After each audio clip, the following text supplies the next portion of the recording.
Hey everybody, welcome back to Bag Only, my Ultimate Iron Man on Oldschool Runescape with a couple of extra restrictions. In the last episode we completed both Morning's End 1 and 2, which was more problematic than it sounds, requiring 12 runecraft levels on the account. We also did the new Garden of Death quest. As well as that, Jagex implemented an update that added a bunch of free XP to previously done quests on the account, so we went around and claimed that, got ourselves a whole bunch of total levels, including 70 herb lore, so we now have all the skills required for Song of the Elves and all the rest of the quests in the game. Our current goal remains to unlock the quest cape, so that's what we're going to be working on in this episode, starting off with the final My Arm quest. This is a really good one because it's going to unlock a whole bunch of herb lore based bonuses for our account, including a brand new unkillable herb patch, as well as some herb patch teleports we can put in our POH. So without further ado, let's get into it.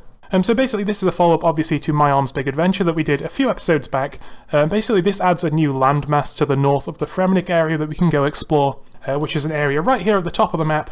But it is actually a safe area, it's not in the wildy. This will be a good quest, we will get ourselves some bonfires after this that we can go around and build.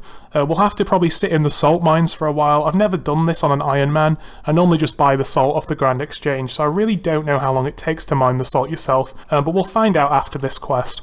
So this quest is the one that needs the highest mining out of any quest in the game.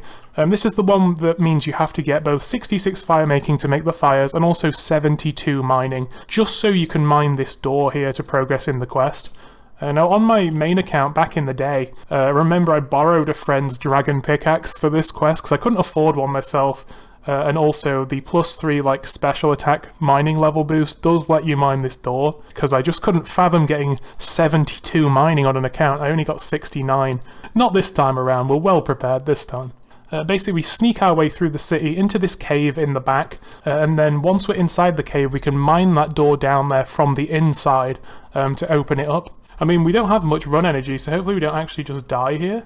Yeah, I did use all those Lumbridge ring charges already, so we don't have that. No, we got knocked out, okay. So as you can see, there's a bunch of different salts here that they've got stockpiled, and these are the salts that we're going to be mining after the quest, as well as basalt. You can actually craft them together into single-use teleport tablets. If you get enough salt to make 100 of each of those, then you can just pop them in your house in a portal, and they become unlimited use. So that's what we're going to do. But yeah, here's the herb patch.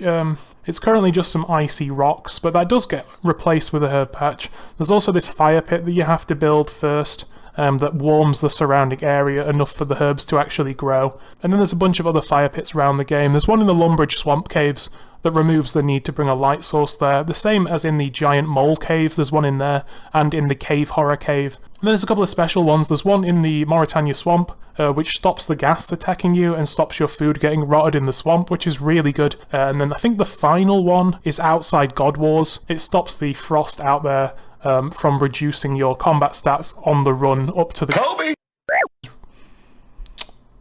Okay, but yeah, there's then that other one at God Wars you can use as well. So there's a couple of good fires we can make after this, and some house portals. And then obviously another herb patch that can't die over here. So once we pass the rock-throwing troll snipers on the surface of Weiss, we get into the cave below, and then we just navigate again past some more trolls to the very end of the cave where we're here to mine the door to allow My Arm inside. With him inside, we bait some of the throwing trolls to throw rocks at us, then move out the way so it forms a bridge so My Arm can get across. And then when the ice trolls realise that we're here in the company of another troll, they stop attacking us and they take us to their leaders. So obviously My Arm falls in love with the princess.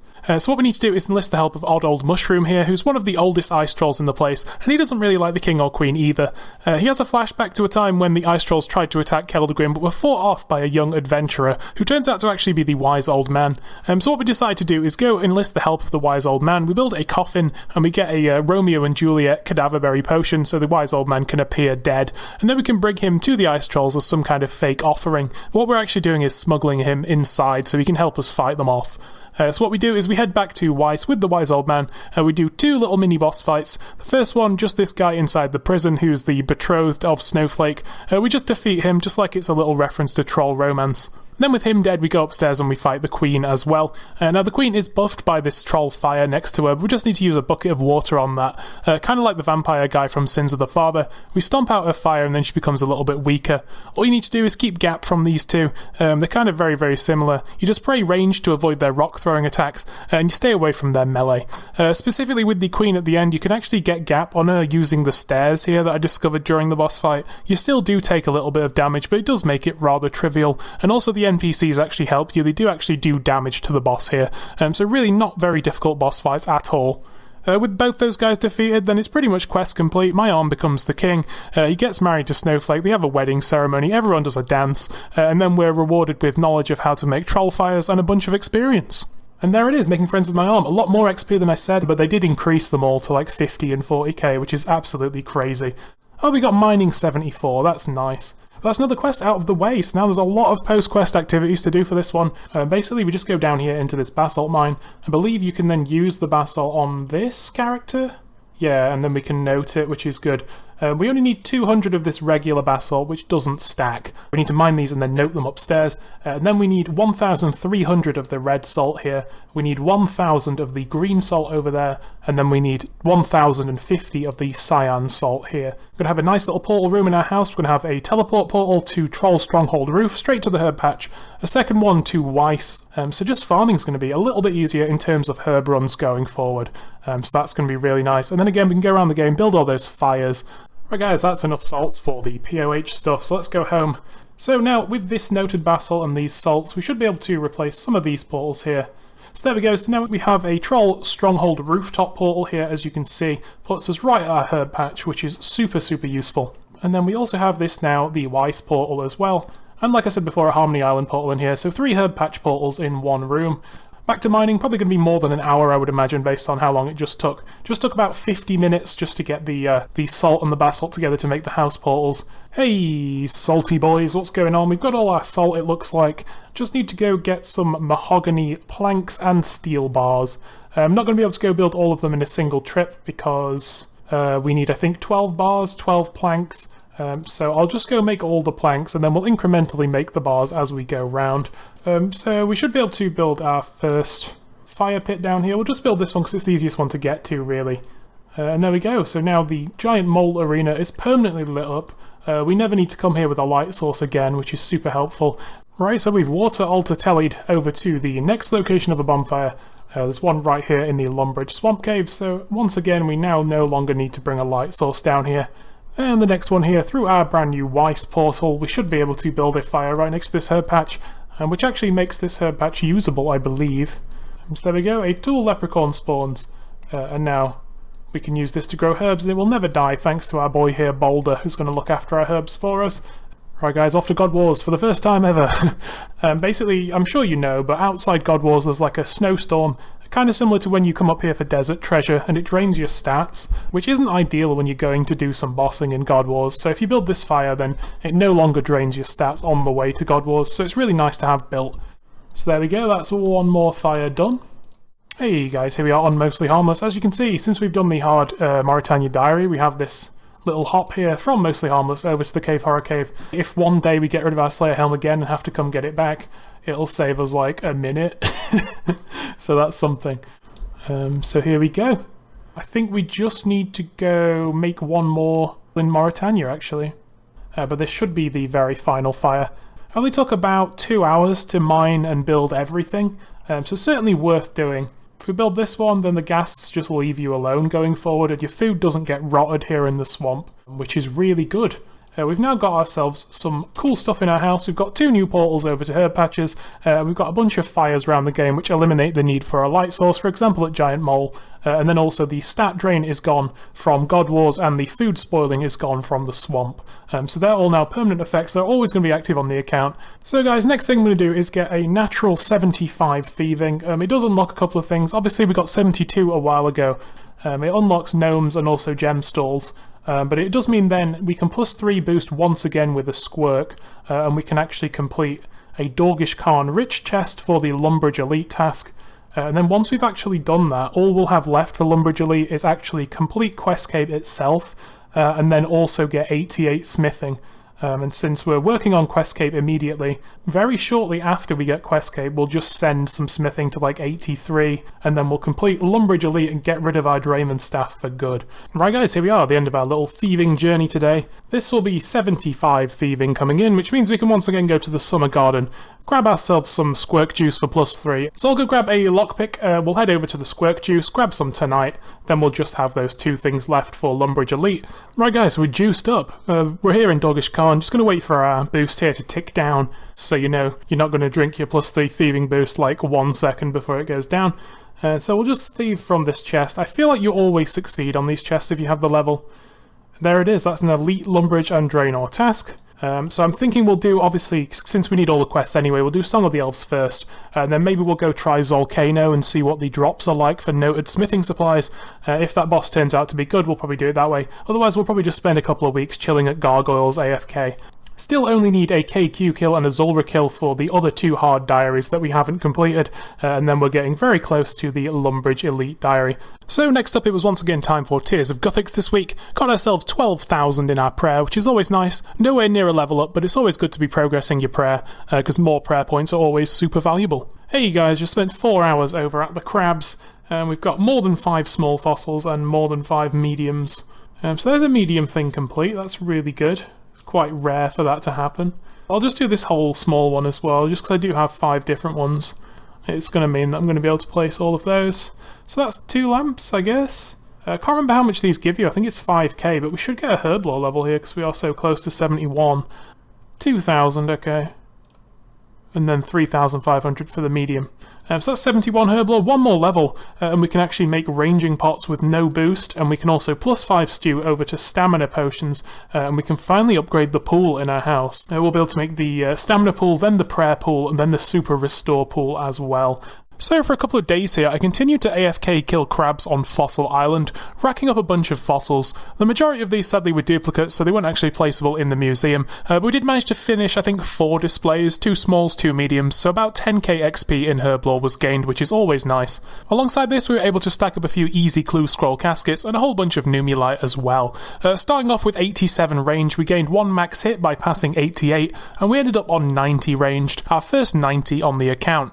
I also gained 1 hit points level through this, leaving us with 101.9 combat and 1763 total level on the account. Hey guys, back at the museum. Got a record-breaking 13 fossils on me, and I can't place a single one anywhere. 2 of 3 different small ones, a couple of mediums, and then some dupes of some larges, including the Wu-Tang symbol. But yeah, as you can see, like, nothing goes anywhere. Right guys, off to the island of Intrana to open our clues. There's a master, don't really care about doing that. Just want some Godbook pages, and then I need to get back to the dock. So there's a Zami page too, that's excellent, exactly the kind of thing we're looking for. Just some runes, purple sweets, and an Armadillo page 1, so super happy with all that stuff. So we've actually had, apart from the ancient page, we've had 1 of each page of all the other books. So you know, we're a quarter of the way there to all the God books, but we're nowhere near any single one of them. Alright guys, dropped all the fossils, gonna give up on the crabs for a bit, go do some Slayer. I'm just gonna use up these Numulites that I've been collecting, because we do have the Ring of Wealth on, they do go straight to your bag, just like coins or Tokkul. So I'm just gonna go to these chests here on the house on the hill, and you can actually pay 100 Numulites each one, and you can attempt to pull some pages.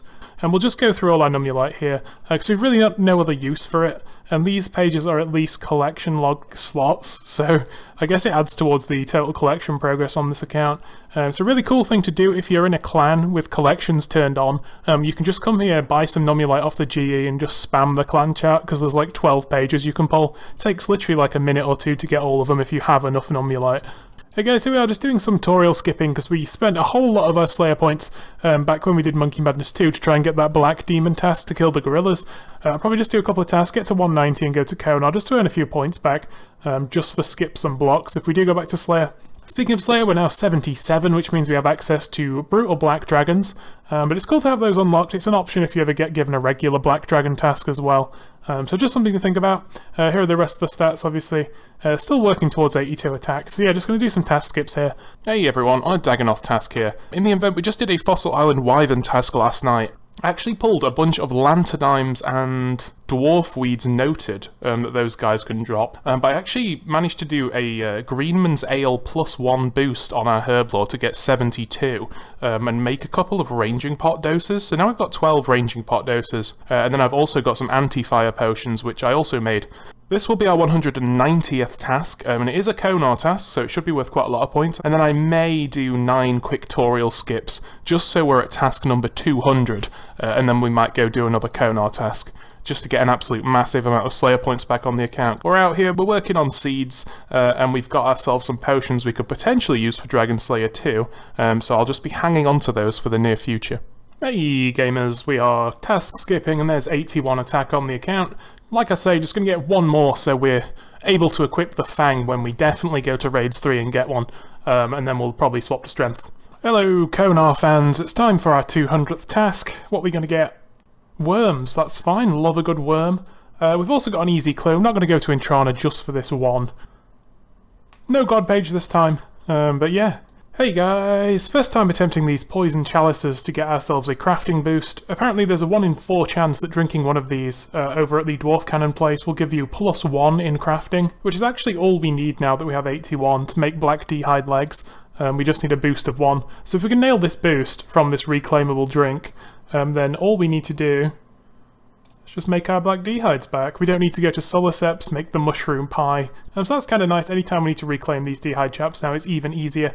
And if we can find 1 more crafting level naturally, then we won't need to boost at all. Hey Worm Odyssey fans, we've just completed our 200th task here. We received 450 points for doing this task, so we now have 710. I think we had like 190 or something this morning. So absolutely crazy amount of Slayer points earned today, but that's really good. So now we've got a little bit of buffer zone again. If we do need to go back to Slayer and reblock some rubbish tasks like those black demons, we have a few hundred spare. Hey everyone, back again doing some crabs at an alternative location this time, and we finally got our 82 attack that I've been talking about for like a day or two. So yeah, in theory we can now equip every piece of armor and every melee weapon in the game. I think every ranged weapon. Not sure about mage. There might be some high tier staffs like the new raid staff or something that we can't equip. But in terms of melee range weapons and armor, we can wear everything, so that's really cool. Hey everyone, we're going to go do the Kingdom Divided quest, the final current quest in the Korend series, just because it's the easiest quest I think we have left of these 4. So what I'm going to do is just grab the items together. I've already been and got a sulfur, made a molten glass, and bought an axe, because those are all things that we need.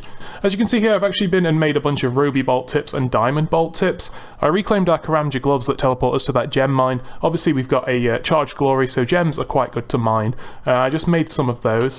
I actually only picked these up to do the Dragon Slayer 2 boss. I hadn't considered this quest for these bolt tips, but I probably should have not made them because they're kind of wasting 2 invent spaces. But if it comes down to either completing this quest or dropping these bolt tips, then I'll just drop the bolt tips and go remake them. So yeah, Kingdom Divided. Interesting quest. It's one of the longest ones in the game, even considering Quest Helper, because there are so many like traveling around bits and talking to people bits and unskippable cutscenes. Despite that though, even though they just increased the quest XP for a bunch of quests the other week, they actually didn't touch this quest, which is probably like, it's probably in the top 5 longest quests in the game. But it still only gives you a 10k XP lamp for whatever reason, whereas things like Legends quest give you 120k XP now. Maybe they forgot about this quest because it's kind of new or something.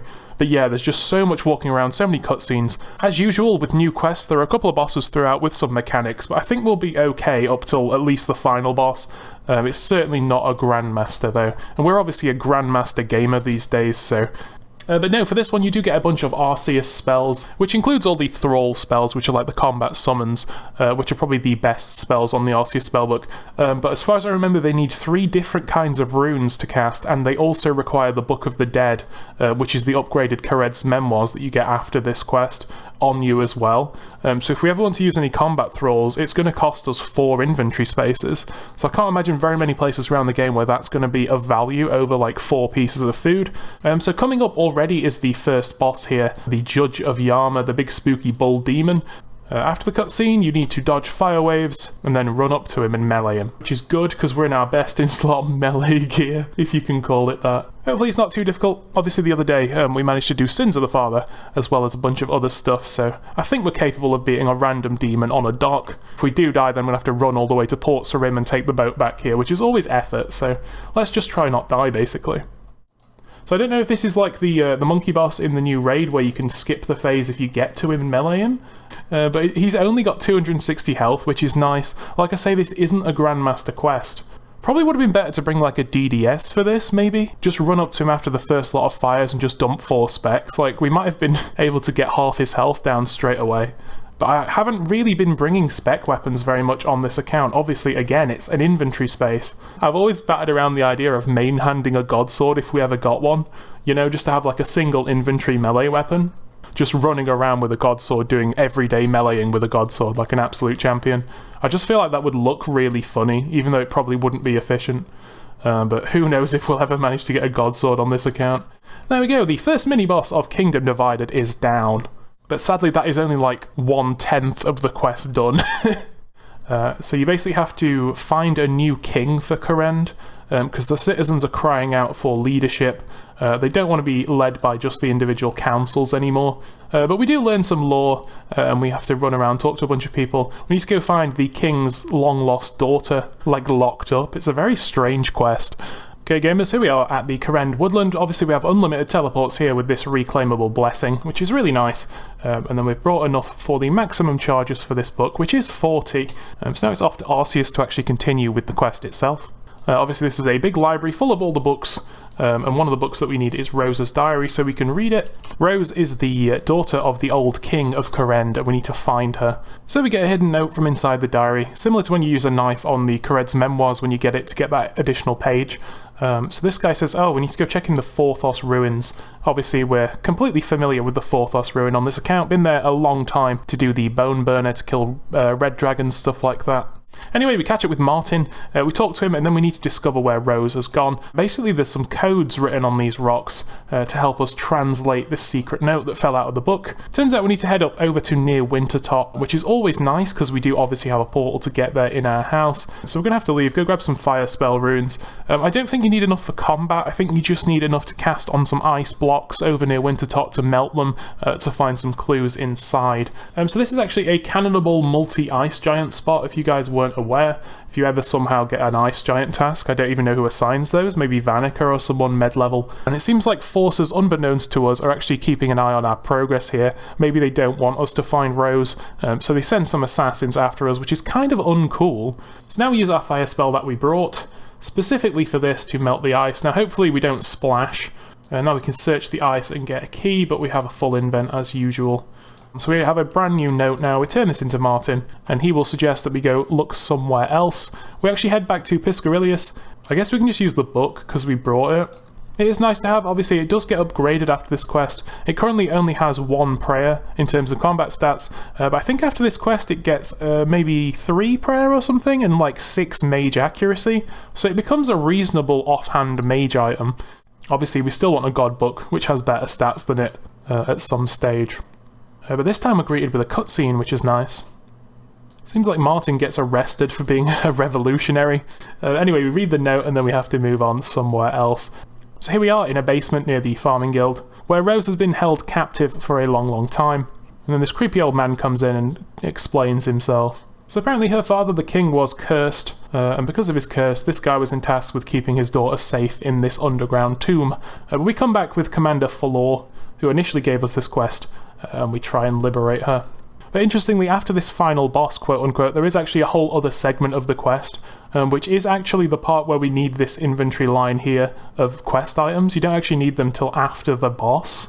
So it could be that we have to get rid of these just to get enough supplies to kill Zamfor, and then we go reclaim them afterwards to finish the quest off. But I'm going to do everything up to when the boss fight actually starts, then we'll tally out and we'll get some actual supplies and come back. Talk to this lizard man fella here. Somehow he speaks English, which is kind of weird.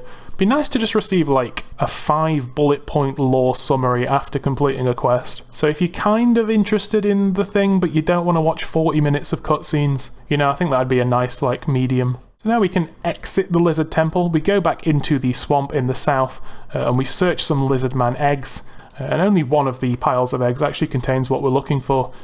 So let's just search this one, we get an egg, and we can actually just ignore this guy, he's not required for the quest. We picked up the egg already, so we can just leave. So we turn in the egg to this fella here, he gives us the key, so now the key is consumed, which is really good.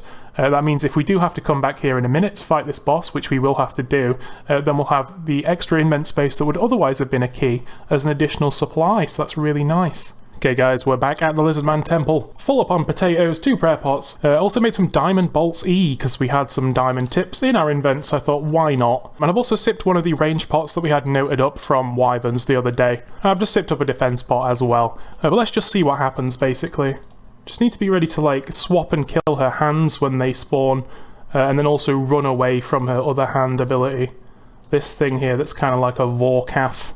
Also, like I say, you do get your prayer drained in here. She does have some wacky prayer draining attack. Just gonna head over here now. Shoot this cheeky hand that spawns. You can run away from these to avoid damage, if you want to be a nerd. Once again, we'll slowly make our way over to like a nice uninterrupted straight line segment where we can run if she does swap to her phase where she starts doing the stupid Vorkath thing.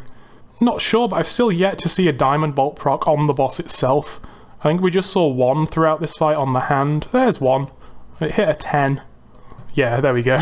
But that's the Zam4 boss, so now there's a cutscene. We'll just have to search this room for some notes. Then there'll be another little investigative segment of the quest. So we'll have to go mine another sulfur, get another molten glass, get another axe, get another defense potion 3. So I'll grab those things together, I'll see you at the next part of the quest. We return to Rose, I guess she's dead or whatever, I don't know. We need to nominate a new king, so I think we decide that one of these leaders here should actually just become the king, instead of being a council of like 5 or 6. I think we settle on Lord Hosidius, just because, you know, he's a cool guy, he's like a farmer and whatever, everyone loves a farmer. So we need a broken redirector. Dude, what is that? No one told me to pick that up. Did it just not give it me because I had full potatoes, dude? But Quest Helper just let me continue. So we talk to these guys, and then we do some potion making by putting sulfur inside this defense pot. There we go, we pour that on the doors, which supposedly makes them better. Then what we can do is go kill a barbarian in the Karend Woodlands, which I believe is over here. Kinda strange to make you fight a barbarian mini-boss with 80 health after having killed Zam4 with 450 health and actual boss mechanics, but here we are in this weird Shazian prison underground. But we can go in and talk to Martin. I'm here on council business, so the guards let us speak to him. We will have to come back here, specifically to this dungeon in the graveyard for Dragon Slayer 2. You do have to go down there to get one of the pieces of the, like the dragon key or whatever it is. So once again, there is some powers that be around Karend that don't want us to install a new king, apparently. Keep trying to stop us at every turn with these assassins. So here we are, Arceus Church, do speak to someone else. We brought our dense essence block, and we can trade the molten glass and the dark essence block to Mori. And we traded these 2 items, she turns those into what's called a dark nullifier. Maybe it quells the voices of Yama, who's a demon that lives at the bottom of the Chasm of Fire. Anyway, here we are back at the lookout. We've placed the dark nullifier in the demon cave, so the whispers of the evil demon no longer affect people outside, I guess. Kinda making all this up, but that seems logical, right? Then we go back into the basement and we speak to Lord Hosidius about his new role as King of Karend. We have a really cool royal feast here, all the kings show up. The leader of the White Knights is here, Ceramic Vase. King Rold of Lumbridge. There's a couple of wild characters if you have a look round, some nice like Easter eggs. The Queen. And here's the brand new king, King Kandor Hosidius. These are the envoys from the Kingdom of Valamor. They look super sick. They're like Knights of the Sun or something. It's going to be like a whole new continent based around like sun-worshipping religion. This woman's got like a snake round her neck and she's got like this cool ancient Greek aesthetic. I think that's like the coolest tease they've done in a long time. Like they've put new armor in the game, but like you can't obtain it. It's just visible here in this cutscene for like a little while. And it just leaves you excited for like the new stuff coming up. It's really great. So the king thanks us for all our hard work, and then he goes to his throne up here, ready to begin his duties as King of Karend. But as you can see, he's had a knife thrown in his back. As long as we don't press space, he'll never die. If we just stay here forever, we won't lose him. But as you can see, the king's just immediately assassinated by one of these fat Karend assassins with the muffin top bellies. So nothing was accomplished, basically. and then the assassin just teleports away. But it does lead you to kind of want more out of this storyline, which is what a quest should do. I do enjoy the story elements, just not the gameplay elements. So that's it, guys. Kingdom Divided complete. That's 2 more quest points on the account. Couple of rewards. The Khared's Memoirs gets upgraded to Book of the Dead. We've unlocked a bunch of other useless spells on that spellbook, but mainly we've unlocked the Thralls, which are the best thing. We also get an antique lamp worth only 10k. I feel like this should be like 30k for a quest this long, but again, that will go into Herblore. And then also we can change our respawn point here to the castle. For example, maybe if we're doing some dangerous content down here, like Brutal Black Dragons, or maybe some Skatizo fights or something. So if we do die, we can just run downstairs and reclaim our stuff real quick. So if we take a look at our quest list, we now have 3 quests left, but they're so difficult that these 3 quests amount to 11 quest points between them. It's 2 Grandmasters and a raid. Hey you guys, bit of a weird idea here. I'm going to go have a look at the mini quest, Curse of the Empty Lord. Which is a quest where you run around the game and you speak to some ghosts, basically after desert treasure. Just requires a ghost speak or Mauritania legs and our ring of visibility. So if we can do this, one of the potential locations for one of these ghosts is in the wilderness, and it's random per account. Again, it's one of those weird ones where like your account might get a guy that's in the wildy, or it might get a guy somewhere else, like in the desert or in the Fremnik area or something safer. So hopefully we don't roll the wildy one. It does award a set of ghostly robes, which are kinda worthless. I think they might have mage bonus or something on them, but you actually get a 10k lamp from Varrock Museum for doing this mini quest. And 10k more Herblore would mean that we'd literally be 40k away from 72, which is what we will get from completing Song of the Elves. So, I feel like it's a good idea. So yeah, this is just a mini quest where you just go around and you just talk to some people, and you get a piece of this ghostly robe from each one. As you can see, it's got 5 mage bonus, so it's not quite as good as like Mystic or something, but here we are in the desert speaking to our second ghost. But yeah, after this mini quest, you do get this set added to Purdue's shop, but it is really expensive. It's like 45k to reclaim the top, and it's worse than like Zerishans, which means it's also a lot worse than Luna's that we can already pay to reclaim. So it's really not a very good set of armor. We do need to go nip to the lava maze now. I mean, it's not a good idea, let's be honest. And we would have to run through the entire lava maze because we don't have 82 agility.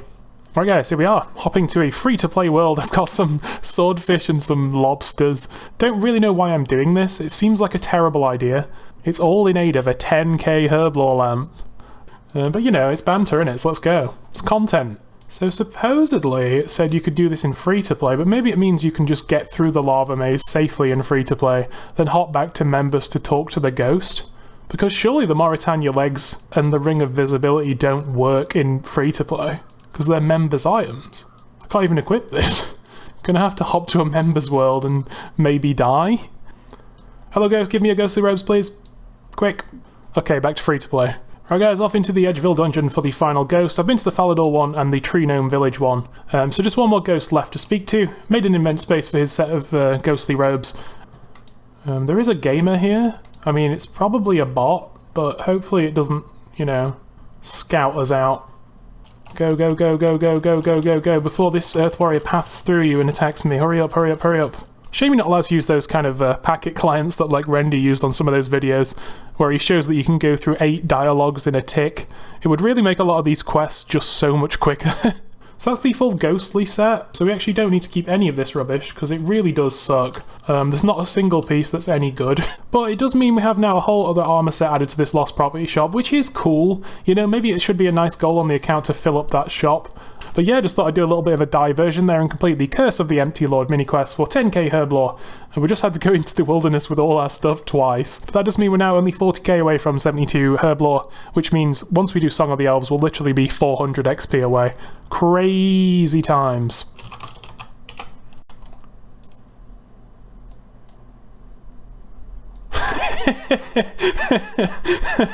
Right gamers, here we are, near Corsair Cove. You may recognise this area as the Myths Guild, where you start Dragon Slayer 2. No idea if we'll be able to do Dragon Slayer 2 at the minute. It's a very, very long, very difficult quest. Bunch of boss fights, potentially a lot of quest items we'll need to keep in the invent throughout. But just going to go make a dent in it, because we have these anti-fires and these range pots in our inventory that I would like to get rid of. And we also have these diamond bolts and ruby bolt tips in our invent prepped to do this particular quest.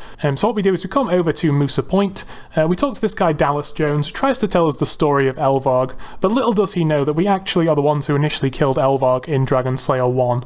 So what we do is we head back to the Dragon Slayer 1 location. We find out there's actually a secret Dragonkin lab in the back. We can investigate a mural in here, and then this dragon spawn comes out of a jar, which is kind of spooky. The mural mentions Lithcran, so what we can do, head over to Fossil Island thanks to our mounted dig site pendant. Really nice that we already have this done. So the first thing we have to do is actually create a map by going around this room, searching these chests for pieces of the map, and then we can arrange them on the ground into a map of Fossil Island, and that will direct us to the small island of Lithcran off to the side. So off to the west here, where I always get crashed doing crabs. Hopefully once we build this boat we can actually travel over there. Now I don't know if there are actually any ammonite crabs over there. I'd be interested to find out, because it's been a long time since I've been to Lithcran. So our little fellas go off to investigate. We follow them. But yeah, this is the dungeon. Inside you can fight Adian rune dragons, but you have to fully complete this quest first. But we can't actually get in here until we have a big circular key that we craft during this quest to get inside. What we actually need to do is go find 4 different key pieces from around Gilnor, unlock this and see what the Dragonkins are actually doing inside. Right guys, I don't think I've showed this fairy ring off actually, apart from in like an overlay graphic in the actual episode. So here's the Necropolis fairy ring, and then it puts you just south of Sophanum and right next to Raids 3. So it's nice and convenient for getting to raids. But for now, we're just going to go get our Cat Speak amulet. So what we do is we have a little conversation with Bob about the Dragonkin, and then he actually sends us back to the Sphinx in Sophanum, which is really fun. Then we'll be sent off to Lunar Isle to do the whole dream thing and fight our first boss. We just speak to both of these guys about the dangers of the Dragonkin. And then with that done, we now need to head over to Lunar Isle, which means we actually need to go get a bunch of stuff. We need to get a Goutweed back. If only there was some way to easily get to Troll Stronghold. Hey, there we go. Okay, here we go, Goutweed time. No one likes getting Goutweed.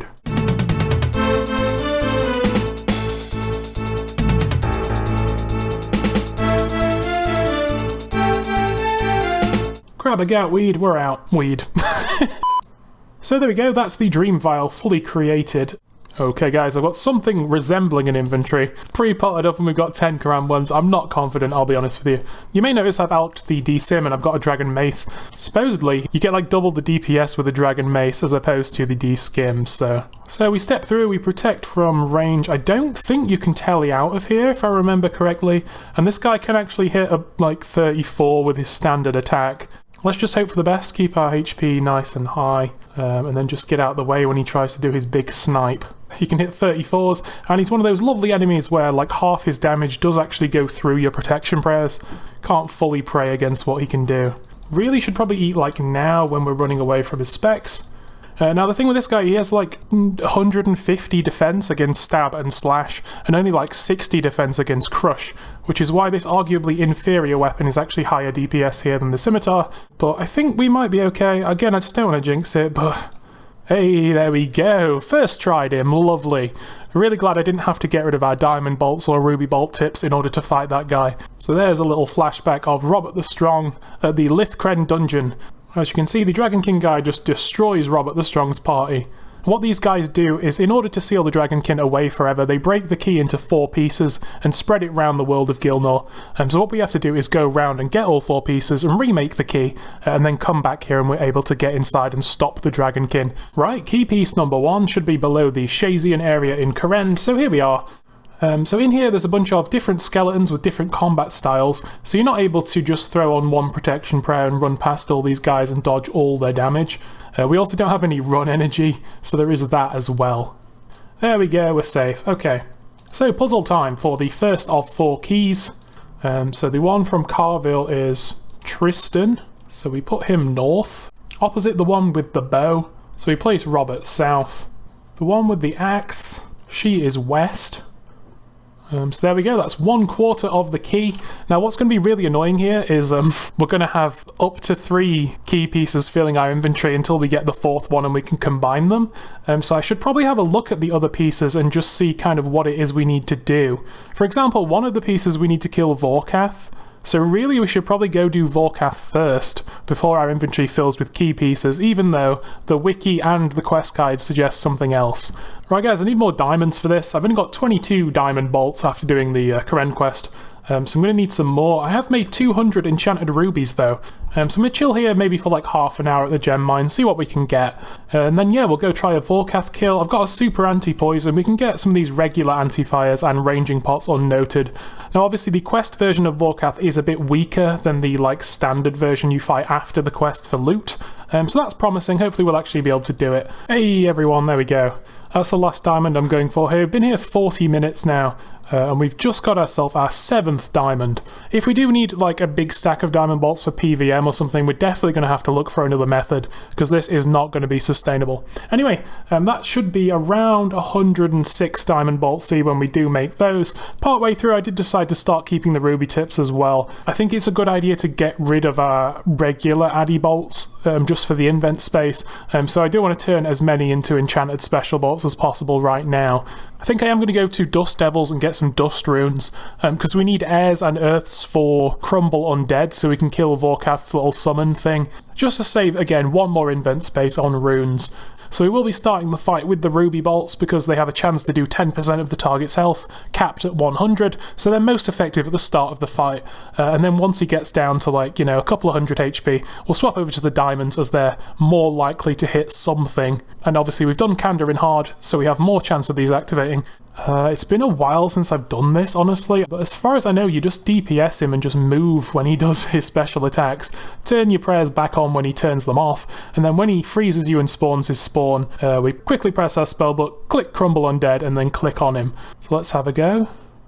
You actually have to wake him up first, which is kind of odd. Dude, did we just get a first hit ruby? That's sick. Let's go. So that's us frozen. Cast Crumble Undead. Lovely stuff. Okay, so here we go. Here's the slime segment. He's also doing his Vorkath fire segment. We drank an anti-poison, so his venom turns to poison, which is fine because it only ticks for 6. Whereas if you leave it as venom, it ticks up more. So you just need to keep an eye on that. So what you really want to do here is just turn your run off. Let's make this segment a little bit easier on yourself. You know, as long as you're always moving, then you're okay. It's also the perfect time to eat food. It's not going super well, honestly. Like, we came in and we slapped him with a 90 with a ruby, which was really nice. But, yeah, we're just out of supplies. Like, but that's okay. We didn't really waste too much. We only used a couple of bolts. We also didn't...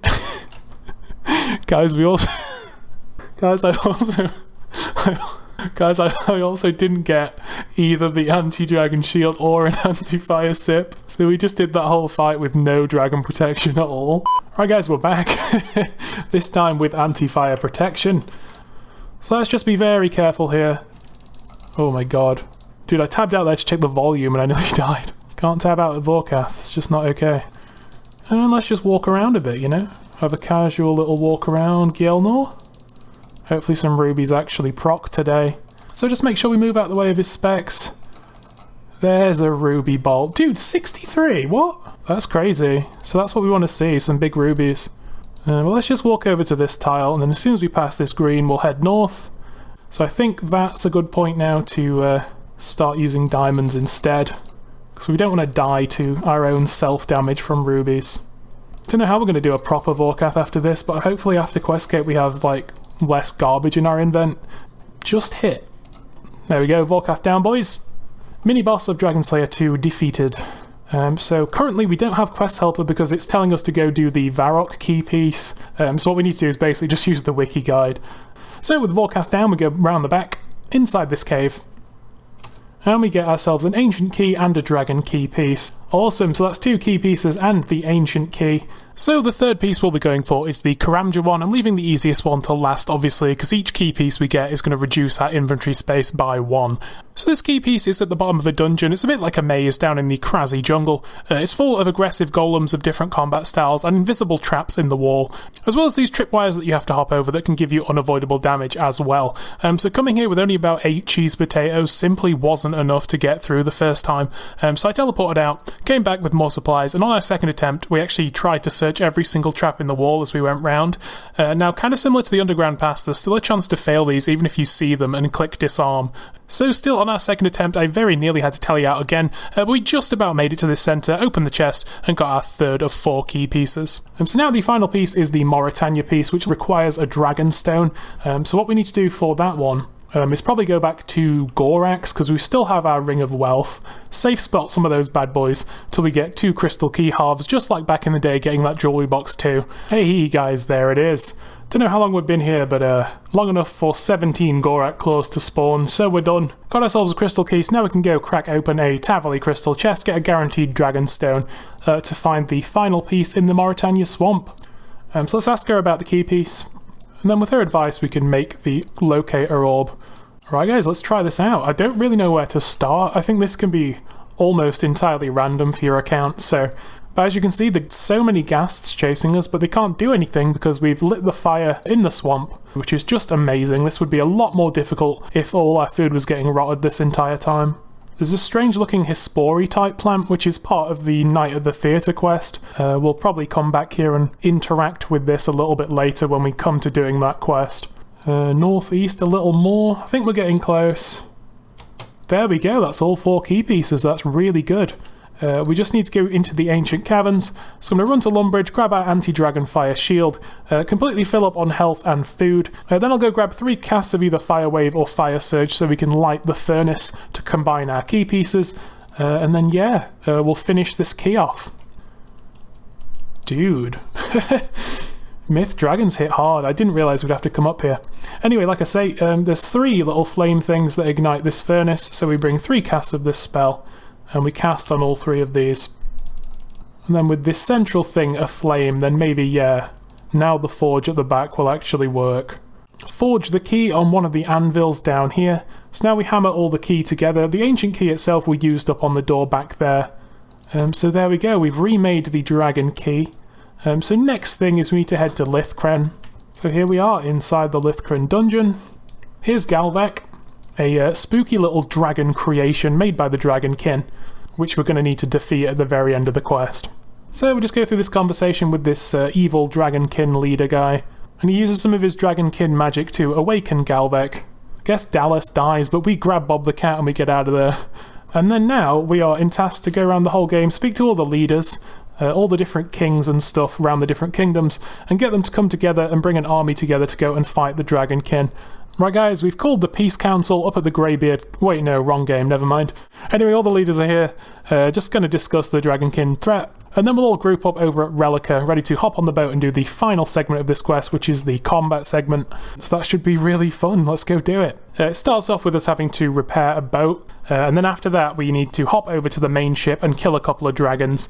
Occasionally we'll get some checkpoints in between, meaning we can leave and resupply and come back, and our POH is just outside Relica, so it should be relatively easy to get back here when we do need to. Now hopefully we don't run out of anti-fire sips. If we do need more, then we're going to have to go find more lanterdimes or whatever it is. That's never fun. So yeah, all the different kingdoms of RuneScape sail towards the Dragonkin to attempt to fight them, and we need to maintain the ship, keep the guys alive, repair the ship, put out any fires, plug any leaks. It's a little bit like fishing trawler, I guess. And then once we get to the end, we shouldn't have to do this little segment again. It should sort of transfer into a combat segment where we fight a bunch of dragons. I think we just head over a couple of boats. Now we do have to do quite a few fights here before we next get a checkpoint.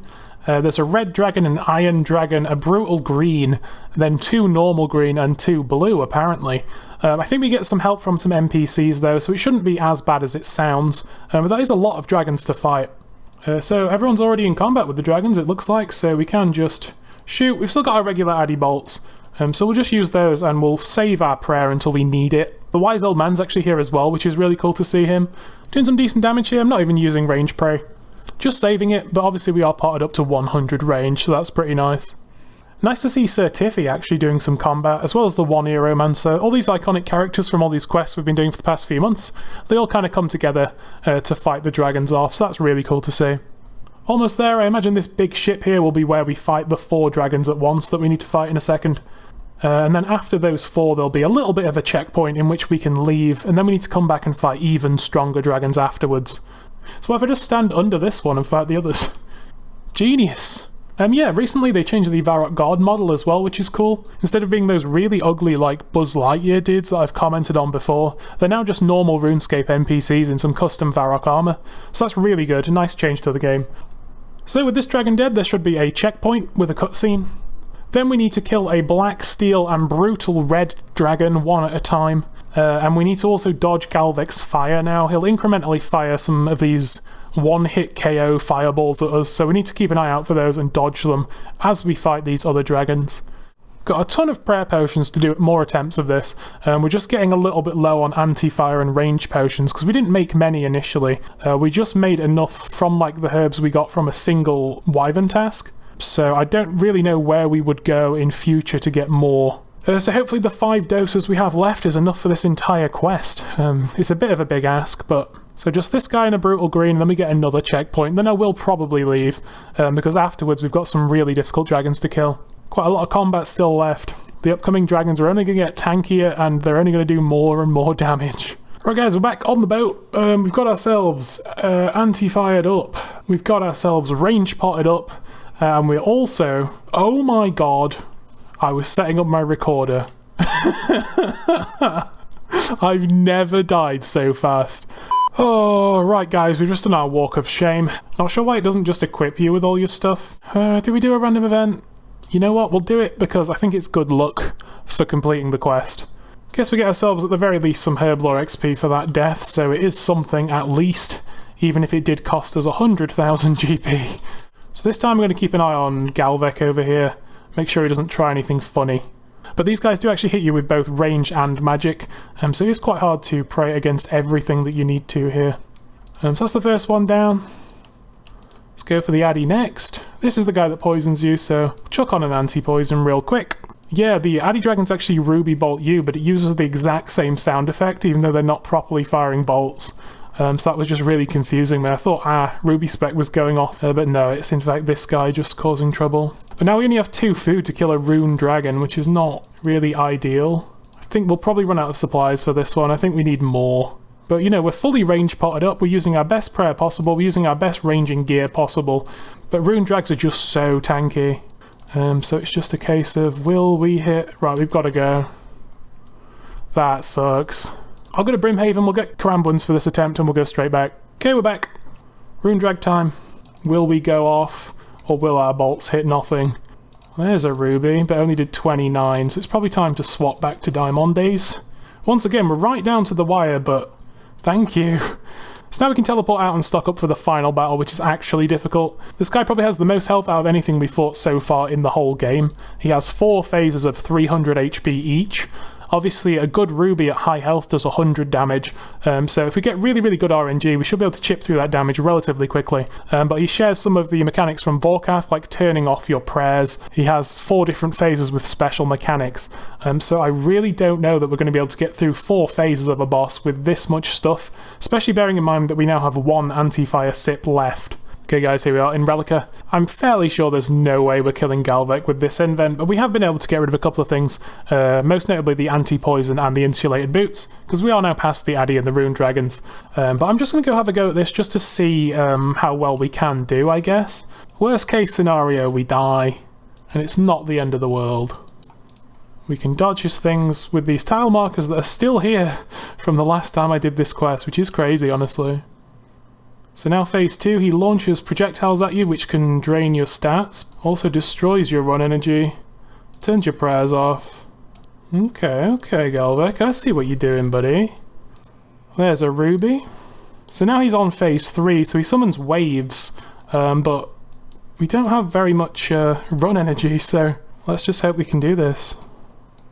I don't know if these waves replace his normal dragon fireball that you have to dodge, or if he still does that, I'm not really sure. But I think the important thing is just to not panic and just know what you're in for. Oh my god, that's such a big hit.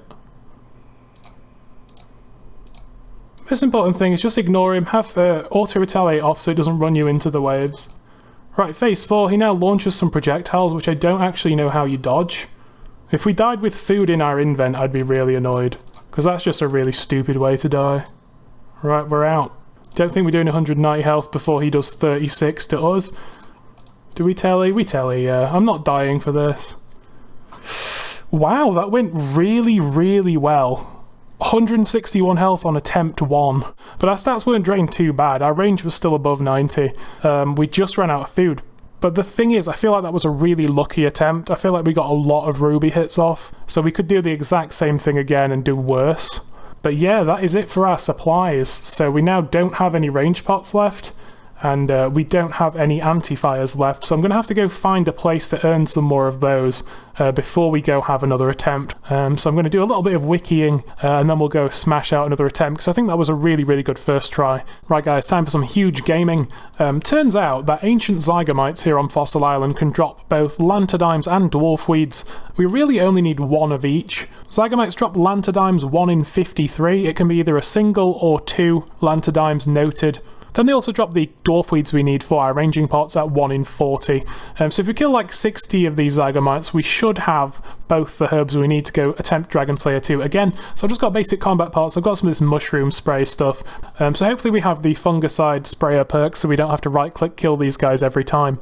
Hey guys, quick med clue from the mushrooms. Can't believe I'm about to pull some ranger boots to make this easier. Unholy blessing that we're not going to use, but you know. Hey, mushroom haters, there's 81 strength on the account, so here's how our melees are looking: 82, 81, 80, and 103.4 combat. Dude, both in one kill, no way. That's 1 Lantadyme, 1 Dwarfweed, that's awesome. Can't pick up that one, that's this guy's from doing Herbivore. Awesome, so we'll go grab a boost, we'll go grab a Wine of Zamorak from near Falador, we'll go grab a Dragon Scale from Taverley Dungeon, and maybe have a crack at Galvek again tonight, let's go! Right guys, this is the one, can't you feel it? I can. We've cleared up a little bit more invent space, we've got rid of some unnecessary runes, we've got our rubies, we've got our diamonds, we've got an anti-fire back, got a ranging pot back, we're defense potted up from the potions at the shop, and this time we've made an entire invent, or what accounts for a full invent in my case, of pineapple pizzas, which will heal 4 more each over the cram ones from last time, plus we have a few more of them because we have more space. And let's just spank this guy, get 1,000 back-to-back ruby hits and just win straight away. Just you wait. Okay, so that's him changed phase, so now we use our quick prayer, turns our prayers off, we just turn them straight back on, mate. You're having a laugh if you think you're killing me this time. I mean, he didn't kill us last time, but you know what I mean. So if we get him down to 600, he should swap to his water phase, I think it is.